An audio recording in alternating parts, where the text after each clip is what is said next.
England పరిమిత ఓవర్ల captain అయిన జోష్ బట్లర్ సంచలన నిర్ణయం అయితే తీసుకున్నాడు.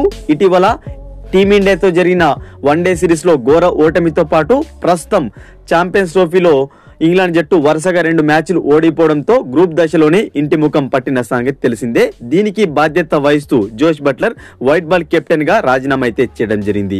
ఇతని కెప్టెన్సీలో ఇంగ్లాండ్ జట్టు 44 వన్డే మ్యాచ్లు ఆడగా ఇందులో 18 విజయాలు మాత్రమే సొంతం చేసుకుంటే 25 మ్యాచ్లో ఓడిపోయింది.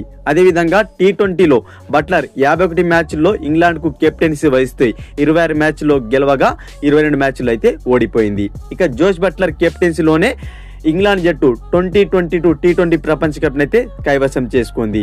ఇక టీ20లో అంతగా సక్సెస్ అయినప్పటికీ వన్డేలో మాత్రం అంతగా ఆకట్టుకోలేకపోయాడు జోష్ బట్లర్ కెప్టెన్సీగా.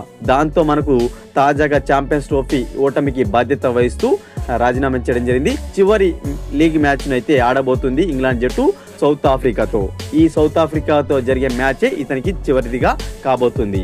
జోష్ బట్లర్ తర్వాత England white ball captaincy race లో 3 ఆటగాళ్ళు అయితే కనిపిస్తున్నారు. అందులో ఇటీవల వన్డేలో నిలకడగా రాణిస్తున్న హ్యారీ బ్రూక్ తో పాటు ఇటీవల ఆస్ట్రేలియాతో జరిగిన మ్యాచ్ లో భారీ శతకాన్ని నమోదు చేసిన బెన్ డకెట్, అదే విధంగా వికెట్ కీపర్ అయిన ఫిల్ సాల్ట్, ఈ 3 ఆటగాళ్లు వైట్ బాల్ కెప్టెన్సీ రేస్ లో అయితే ప్రస్తుతం ఉన్నారు.